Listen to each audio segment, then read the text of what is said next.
ನೋಡಿ friends, 1.5 kg ಮೀನು ಐತೆ. ಏನು ಮಾಡೋಕ್ಕೆ? ಮೀನು ಸಾರು ಮಾಡ್ತೀನಿ. ಮೀನು ಸಾರಿಗೆ ಬೇಕಾಗ ಹುಣಸೆಹಣ್ಣು, ಒಂದು ಈರುಳ್ಳಿ, ಒಂದಿಷ್ಟು ಶುಂಠಿ, ಇಷ್ಟು ಬೆಳ್ಳುಳ್ಳಿ, ಮತ್ತು ಇಷ್ಟು ಕಾಯಿ, 3 ಟೊಮೊಟೊ, ಸಾಂಬಾರು ಸೊಪ್ಪು, ಜೀರಿಗೆ, ಇದ್ರ ಜೊತೆ 1 ಸ್ಪೂನ್ ಕಡಲೆ ಹಾಕೊಂಡು ರುಬ್ಕೊಳ್ಳಿ. 2 ಸ್ಪೂನ್ ಹಾಕ್ತೀನಿ ಮೀನು ಸಾರಿಗೆ. ನೋಡಿ ಫ್ರೆಂಡ್ಸ್, ಎಲ್ಲ ರುಬ್ಕೊಂಡಿದ್ದೀನಿ. ಈರುಳ್ಳಿ, ಬೆಳ್ಳುಳ್ಳಿ, ಟೊಮೊಟೊ, ಚಕ್ಕೆ, ಲವಂಗ, ಶುಂಠಿ, ಜೀರಿಗೆ, ಮೆಣಸು ಎಲ್ಲ ರುಬ್ಬಿದ್ದೀನಿ. ಈಗ ಹಂಗೆ ಡೈರೆಕ್ಟಾಗಿ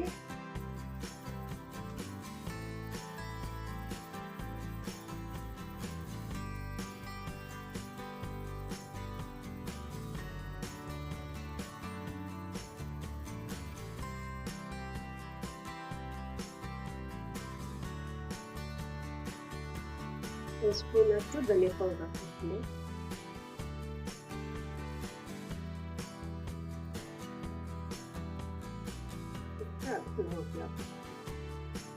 ಅರಿಶಿನ ಪುಡಿ ಹಾಕ್ತಿದ್ದೀನಿ.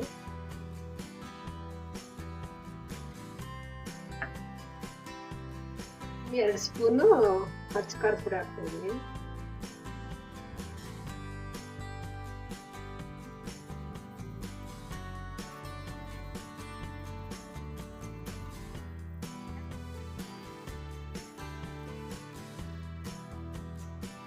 ಈ ಮಸಾಲೆಯಲ್ಲಿ ಅವಾಗಲೇ ತೋರಿಸಿದ ಇಂಗ್ರೀಡಿಯೆಂಟ್ಸ್ ಎಲ್ಲಾನು ಹಾಕೊಂಡು ರುಬ್ಕೊಂಡಿದ್ದಾರೆ. ಟೊಮೊಟೊನು ಕೂಡ ಹಾಕೊಂಡು ರುಬ್ಕೊಂಡಿದ್ದಾರೆ.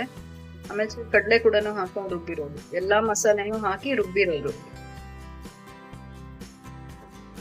ಸ್ವಲ್ಪ ಜಾರಿಗೆ ನೀರು ಹಾಕೊಂಡು ಮಸಾಲೆಗೆ ಹಾಕೊಳ್ತಾ ಇದ್ದಾರೆ.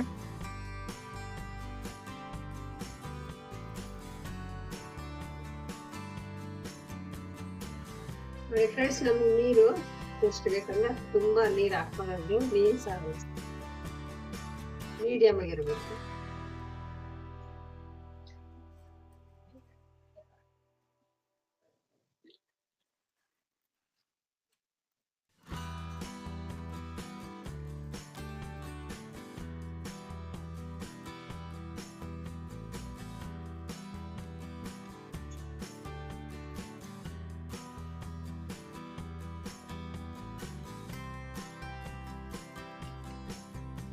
ಫ್ರೆಂಡ್ಸ್, ಇಷ್ಟು ಹಾಕೊಂಡಿದ್ದೀನಿ.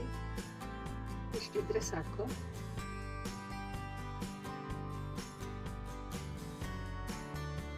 ಫ್ರೆಂಡ್ಸ್, ಈಗ ಉಪ್ಪು ಹಾಕ್ತಿದ್ದೀನಿ. ಎಷ್ಟು ಬೇಕೋ ಅಷ್ಟು ಹಾಕ್ತೀನಿ. ಬೇಕಾದ್ರೆ ಆಮೇಲೆ ನೋಡ್ಬಿಟ್ಟು ಸಪ್ಪೆ ಇದ್ರೆ ಹಾಕೊಳ್ಳಿ. ಒಂದೇ ಸತಿ ಹಾಕ್ಬಿಟ್ಟು ಮತ್ತೆ ಉಪ್ಪು ಹಾಕ್ಬಿಡುತ್ತೆ. ಫ್ರೆಂಡ್ಸ್ ನೋಡಿ, ಇದು ಕುದಿತಾ ಇದೆ ಸಾರು. ಹುಣಸೆಹಣ್ಣು ಹಾಕ್ತಿದ್ದೀನಿ.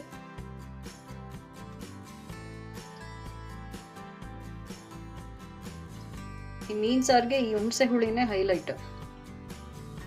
ಕೆಲವು ಜನ ಜಾಸ್ತಿ ಹುಳಿ ಹಾಕ್ತಾರೆ. ತುಂಬಾ ಹುಳಿ ಹಾಕಿದ್ರೇನು ಬರೀ ಹುಣಸೆಹಣ್ಣು ತಿಂದಂಗಿರುತ್ತೆ. ಜಾಸ್ತಿನೂ ಹಾಕ್ಬಾರ್ದು, ಕಡಿಮೆನೂ ಹಾಕ್ಬಾರ್ದು. ಮೀಡಿಯಮ್ ಆಗಿ ಹಾಕಿದ್ರೆ ಸಾರು ರುಚಿ ಅನ್ನೋದು ಏನನ್ನೋದು ಗೊತ್ತಾಗುತ್ತೆ. ಬರೀ ಹುಳಿನೇ ಹಾಕಿದ್ರೆ ಬರೀ ಹುಣಸೆಹಣ್ಣು ಹುಳಿ ಟೇಸ್ಟ್ ಇರುತ್ತೆ.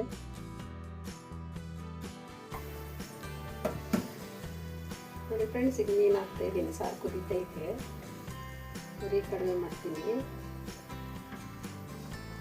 ಉರಿ ಕಡಿಮೆ ಮಾಡ್ಕೊಂಡು ಹಾಕ್ಕೊಳ್ತೀನಿ.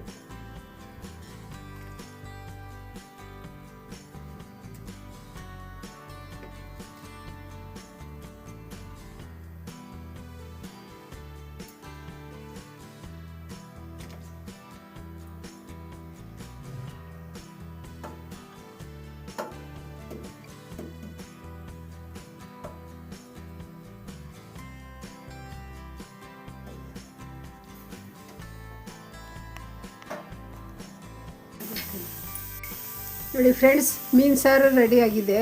ನೀವೊಂದ್ಸತಿ ಟ್ರೈ ಮಾಡಿ. ಓಕೆ, ಬಾಯ್ ಬಾಯ್.